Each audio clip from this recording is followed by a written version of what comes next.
Dear aspirants, आज के video में हम डिस्कस करेंगे एक बहुत ही इम्पॉर्टेंट टॉपिक जो हमारे एग्रीकल्चर सेक्शन को भी कवर करेगा, हमारे इकोनॉमिक सेक्शन को भी कवर करेगा, हमारे एम्प्लॉयमेंट सेक्शन को भी कवर करेगा, जो हमारे सोसाइटी के टॉपिक का एक इम्पॉर्टेंट पार्ट जो है बनता है।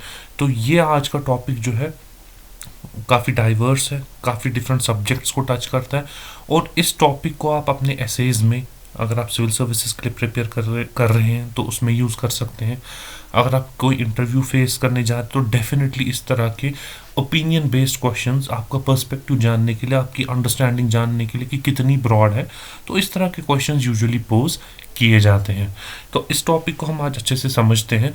तो it is the India New Zealand free trade agreement. India और न्यूजीलैंड ने रिसेंटली एक फ्री ट्रेड अग्रीमेंट साइन किया हुआ है which pertains to the agriculture sector.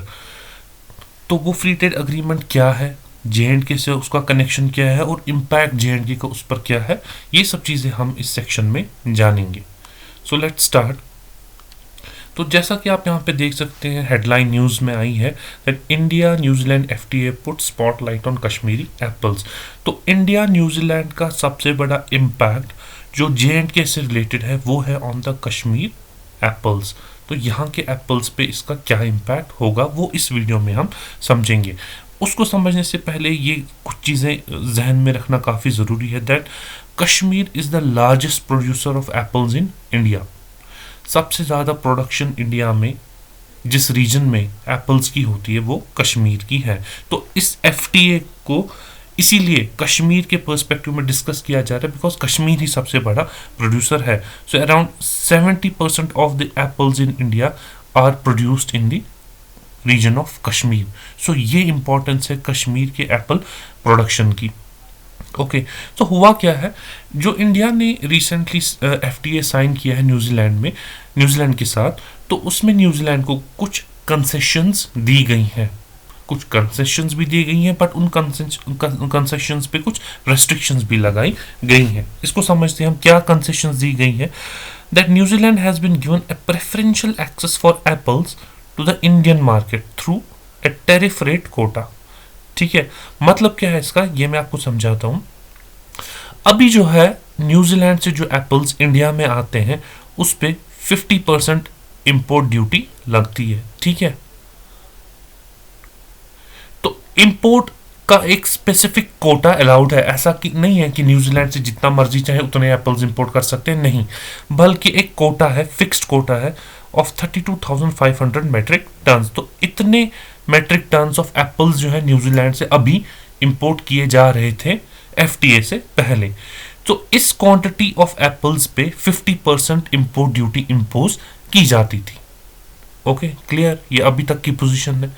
अब क्या एफटीए में क्या चेंज हुआ, अब एफटीए में इस कोटा को बढ़ाया गया है। अब सिर्फ 32,500 मेट्रिक टन्स जो है इंपोर्ट नहीं किए जाएंगे, बल्कि 45,000 मेट्रिक टन्स जो है वो अब न्यूजीलैंड से इंपोर्ट किए जाएंगे over a period of 6 years।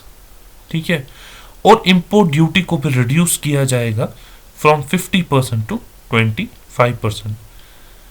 तो जहां पहले 50% इंपोर्ट ड्यूटी लगती थी, अब वहां पे 25% इंपोर्ट ड्यूटी लगेगी। तो इसका मतलब क्या है, इसका मतलब यह है कि जो ये 45,000 मेट्रिक टन के एप्पल्स हैं, इन पे अब सिर्फ 25% इंपोर्ट ड्यूटी ही लगेगी, इतने मेट्रिक टन्स ऑफ एप्पल्स पे। अब 45,000 मेट्रिक टन्स के अलावा अगर एप्पल्स इंपोर्ट किए गए तो उस पे फुल 50% इंपोर्ट ड्यूटी लगेगी। ठीक है, 25 नहीं, उस पर फुल 50% लगेगी, प्लस एक मिनिमम इंपोर्ट प्राइस भी लगेगा ऑफ $1.25 पर केजी। ठीक है, 50% इंपोर्ट ड्यूटी प्लस $1.25 पर केजी। ये है अगर 45,000 मेट्रिक टन से ज्यादा अगर एप्पल्स इंपोर्ट किए तो 50% इंपोर्ट ड्यूटी प्लस $1.25 पर केजी इंपोर्ट प्राइस उस पर इंपोज किया जाएगा। ओके, सो ये एक नया फ्री ट्रेड अग्रीमेंट है जो इंडिया और न्यूजीलैंड के बीच में साइन किया गया है। तो अब देखिए एप्रहेंशन क्या है। अब जो हमारे वैली के एप्पल प्रोड्यूसर्स हैं उनका ये कहना है कि 45,000 मेट्रिक टन एप्पल्स अगर हमारी वैली में, वैली में भी, इंडिया में भी, इंडिया के बाकी स्टेट्स में भी ऑब्वियसली ये एप्पल्स पहुंचाए जाएंगे, तो न्यूजीलैंड के एप्पल्स जो ऑल ओवर द कंट्री आ जाएंगे, तो उन पे क्योंकि इंपोर्ट ड्यूटी कम की गई है, जिसकी वजह से उनका प्राइस जो है वो कम हो जाएगा। अगर लेट्स से अगर पहले एक न्यूजीलैंड का एप्पल 100 रुपये का था, उस पर 50% इम्पोर्ट ड्यूटी लगती थी, यानी कि 50 रुपये, तो वो पहले हमें 150 रुपये का मिलता था। तो अब यही एप्पल जो है हमें 125 रुपये में ही मिलेगा, 150 से 125 में, क्योंकि इस पे आप 25% ही इम्पोर्ट ड्यूटी इम्पोज होगी। तो एप्पल्स का प्राइस जो है वो काफ़ी डाउन हो जाएगा, जिसकी वजह से कश्मीर के जो एप्पल्स हैं उनको एक टफ कंपटीशन मिलेगा ऑल ओवर द कंट्री। तो फार्मर्स का ये अप्रहेंशन है कि हो सकता है कि उनको इससे लॉस झेलना पड़े, क्योंकि न्यूजीलैंड के एप्पल्स आ रहे हैं, उनका भी कम्पिटिटिव प्राइस है, तो एक टफ कंपटीशन जो है वो कश्मीर और न्यूजीलैंड के एप्पल्स में होने वाला है आने वाले वक्त में। ना कि सिर्फ यही, बल्कि उनका ये भी कहना है कि जो रेस्ट्रिक्शंस इंपोर्ट पे लगाई गई हैं, फॉर एग्जांपल ये 50% प्लस $1.25 पर केजी, ये सफिशिएंट नहीं है प्रोटेक्शन के लिए। क्यों नहीं है? बिकॉज गवर्नमेंट का कहना ये है कि कश्मीर से जो न्यूजीलैंड से जो एप्पल्स हैं, जो इंपोर्ट्स हैं, वो सिर्फ ऑफ सीजन में अलाउ किए जाएंगे। ऑफ सीजन मतलब जब इंडिया में कश्मीर एप्पल्स का हार्वेस्ट सीजन नहीं होगा। यहाँ पे हार्वेस्ट सीजन यूजुअली सितंबर अक्टूबर के अराउंड होता है, तो ये इंपोर्ट्स जो है यूजुअली समर टाइम में अलाउ किए जाएंगे, around the months of May, June and July. तो न्यूजीलैंड से एप्पल्स जो है इन 3 महीनों में इंपोर्ट अलाउ किया जाएगा, जिस टाइम पे कश्मीर में एप्पल्स का हार्वेस्ट नहीं होता। तो जब कश्मीर में इस टाइम पे एप्पल्स का हार्वेस्ट होता ही नहीं है, तो कश्मीरी एप्पल्स को कंपटीशन नहीं मिलेगा। ये इस तरह का नैरेटिव है। बट जो वैली के ग्रोअर्स हैं, एप्पल प्रोड्यूसर्स, उनका कहना है कि भले ही मई, जून, जुलाई में कश्मीरी एप्पल्स जो है वो हार्वेस्ट नहीं होते हैं, बट जो सितंबर अक्टूबर में यहाँ पे एप्पल्स हार्वेस्ट होते हैं वो सब के सब मार्केट में बिकते नहीं है, उसमें से कुछ जो है कोल्ड स्टोरेज में भी रखे जाते हैं, और इन कोल्ड स्टोरेज से जो एप्पल्स हैं ये इन्हीं ऑफ सीजन में रिलीज किए जाते हैं, जो कि कोइंसाइड होता है with the proposed import season. तो यूजुअली मोस्टली जुलाई के अराउंड कोल्ड स्टोरेज में से एप्पल्स, कश्मीरी एप्पल्स निकल के मार्केट में बेचे जाते हैं, और यही वो टाइम है जिस टाइम पे न्यूजीलैंड से एप्पल्स का इंपोर्ट जो है वो अलाउ किया जाएगा। तो इस वजह से कश्मीरी एप्पल ग्रोवर्स जो है वो काफ़ी ज़्यादा वरीड हैं। तो यहाँ पे फर्दर इस चीज़ को यही डिस्क्राइब किया गया कि एप्रहेंशन यही है कि भले ही ऑफ सीजन में एफटीए जो है वो इम्प्लीमेंट किया जाएगा ऑफ सीजन में ही, बट वो सफिशिएंट नहीं है प्रोटेक्शन के लिए, बिकॉज ऑलरेडी कश्मीरियों के एप्पल्स जो हैं वो कोल्ड स्टोरेज में रहते हैं, जो कि ऑफ सीजन में ही बिकते हैं। अब ऑफ सीजन में जब न्यूजीलैंड के एप्पल्स आएंगे तो कश्मीरी एप्पल्स को एक स्टिफ कंपटीशन मिलेगा। तो फार्मर्स का ये भी कहना है कि जो राइजिंग इनपुट कॉस्ट है, चाहे वो पेस्टिसाइड्स हैं, इंसेक्टिसाइड्स हैं, फर्टिलाइजर्स हैं, उससे ऑलरेडी इनके रिटर्न्स जो है वो कम हो गए, ऑलरेडी इनकी इनकम जो है वो कम हो गई है। प्लस जो वेदर कंडीशंस ड्रास्टिकली चेंज हो गई हैं, unseasonal snowfall, unseasonal rainfall, hello storm, तो उससे भी जो वैली के ऑर्चर्डिस्ट हैं वो ऑलरेडी उससे काफ़ी ज़्यादा परेशान हैं। तो उसके ऊपर एक एफटीए की वजह से जो एडिशनल प्रेशर क्रिएट हो रहा है अकॉर्डिंग टू दीज ग्रोवर्स, इससे उनको और ज़्यादा प्रॉब्लम होने वाली है। फर्दर अगर हम इसको आगे भी स्टडी करें, ये एक न्यूज़ आइटम जो है ये द हिंदू न्यूज़पेपर में आया था, तो ना ही कश्मीर बल्कि हिमाचल प्रदेश के एप्पल ग्रोवर्स भी इससे काफ़ी ज़्यादा वरीड हैं, बिकॉज हिमाचल प्रदेश में भी एप्पल प्रोडक्शन काफ़ी ज़्यादा होती है। तो उनका ये कहना है कि हमारे एप्पल्स भी कोल्ड स्टोरेज में रहते हैं जो ऑफ सीजन में रिलीज़ होते हैं, बट अब न्यूजीलैंड के एप्पल्स जो आ रहे हैं जो सस्ती रेट पे मिलेंगे, तो उससे हमें नुकसान होने का खतरा है। अगर हम कश्मीर की बात करें तो 15 lakh families they are associated with the apple trade and it generates an annual revenue of 30,000 crore. तो आप इमेजिन कीजिए कि कितना ज़्यादा इकोनॉमी पे इम्पैक्ट है कश्मीरी एप्पल्स का, लाइवलीहुड पे कितना ज़्यादा इम्पैक्ट है। इसी तरह से अगर हिमाचल प्रदेश में हम देखें तो यहाँ पे एनुअली 5000 से 6000 करोड़ के वर्थ के एप्पल्स प्रोड्यूस होते हैं और इसमें 1.5 लाख फैमिलीज जो है वो इन्वॉल्व है. So all these families are worried because of this FTA. उसके अलावा जो कोल्ड स्टोरेज में एप्पल्स है, जैसा कि मैंने आपको कहा, तो ये भी खतरा है कि उन एप्पल्स की सेल जो है वो डिप डाउन हो जाएगी बिकॉज ऑफ सीजन में कहाँ से एप्पल्स आएंगे, न्यूजीलैंड से एप्पल्स यहाँ पे आएंगे.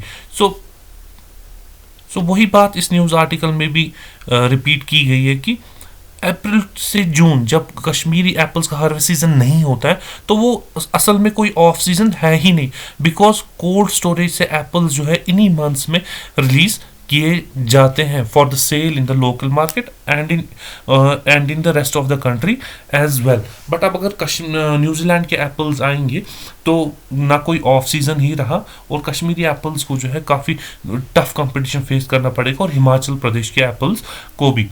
So in the times of the rising input costs, falling incomes, उस टाइम पे जो ये एक कंपटीशन फेस करना पड़ रहा है तो orchards are worried because of this. तो ऐसी सिचुएशन में क्या किया जाएगा, तो क्या किया जा सकता है, कैसे सपोर्ट किया जा सकता है, चाहे वो हिमाचल प्रदेश के ग्रोअर्स हों या कश्मीर के ग्रोअर्स हों. कुछ चीज़ें जो गवर्नमेंट इसमें कर सकती है वो सबसे पहले एक्सपोर्ट डाइवर्सिफिकेशन. जो एप्पल्स हैं चाहे हिमाचल प्रदेश के हैं या कश्मीर के हैं, इनको ना ही विद इन द कंट्री बल्कि outside the country different countries में एक्सपोर्ट करने की ज़रूरत है. हमें जो अपनी एक्सपोर्ट बास्केट है उसको डाइवर्सिफाई करने की ज़रूरत है. जो काफ़ी जिन कंट्रीज़ के साथ हमारी अंडरस्टैंडिंग है, हमारे अग्रीमेंट्स है, तो वहाँ पे इन एप्पल्स को इंट्रोड्यूस करने की ज़रूरत है ताकि हमारे जो एक्सपोर्ट्स हैं वो एक ही जगह पे फोकस ना रहें बल्कि डिफरेंट कंट्रीज़ में एक्सपैंड हो जाए, जिससे हमारे फार्मर्स की इनकम जो है वो इंक्रीज़ हो सकती है. वैल्यू एडिशन की काफ़ी ज़्यादा ज़रूरत है. एप्पल्स का जो है जूस बन सकता है, ठीक है, जैम्स बन सकते हैं, जेलीज बन सकती है, काफ़ी सारे प्रोडक्ट्स एप्पल्स के जो है वो बन सकते हैं. तो ज़रूरी नहीं है एप्पल्स को एज सच ही बेचा जाए. फार्मर्स को ज़रूरत है कि वो अपने बिजनेस में भी चेंज लाएं. वो अगर एप्पल्स का कुछ पोर्शन जो है जूस, जैम्स एंड जेलीज में ट्रांसफॉर्म करें तो इसको लोकल मार्केट में भी बेचा जा सकता है. लोकल मार्केट मतलब इंडियन मार्केट, और एक्सपोर्ट का भी इसका काफ़ी ज़्यादा पोटेंशियल है. तो वैल्यू एडिशन की ज़रूरत है. और जो राइजिंग कॉस्ट है, फॉलिंग इनकम्स है और जो एडवर्स वेदर कंडीशंस है उसको किसी हद तक कंपनसेट किया जा सकता है थ्रू क्रॉप इंश्योरेंस. ये आइडिया जो है ऑलरेडी गवर्नमेंट की पाइपलाइन में है, वो इस पर डिस्कशन कर रहे हैं कि इसको कैसे इंट्रोड्यूस किया जाए. बट इस टाइम पे काफ़ी ज़्यादा ज़रूरत है कि क्रॉप इंश्योरेंस के थ्रू जो है रिलीफ हमारे ऑर्चर्डिस्ट को दिया जाए ताकि जो अनटाइमली यहाँ पे रेनफॉल होती है, स्नोफॉल या हेल स्टॉर्म होता है या ड्रॉट लाइक कंडीशंस आ जाती हैं, जिसकी वजह से एप्पल के प्रोड्यूस को जो है काफ़ी एडवर्स इफेक्ट होता है और काफ़ी ज़्यादा बीमारियां भी एप्पल क्रॉप में फैल जाती हैं. तो उसको कंपनसेट करने के लिए, फार्मर्स को कुछ रिलीफ प्रोवाइड करने के लिए क्रॉप इंश्योरेंस को भी इंट्रोड्यूस किया जा सकता है. सो ये था ओवरऑल इंडिया न्यूजीलैंड FTA के बारे में और उसका इम्पैक्ट हमारी एप्पल इकोनॉमी पे क्या रहता है. आपके जहन में भी अगर कुछ आइडियाज़ आ रहे हैं कि कैसे फार्मर्स को जो है इस स्ट्रेसफुल सिचुएशन से निकाला जा सकता है, कैसे वो अपने इनकम्स को इंक्रीज़ कर सकते हैं, कैसे वो अपनी इनकम्स को प्रोटेक्ट कर सकते हैं, कमेंट सेक्शन में हमें बताएं. हम मिलते हैं ऐसे ही इंपॉर्टेंट टॉपिक्स में अगली बार. Till then take care and good bye.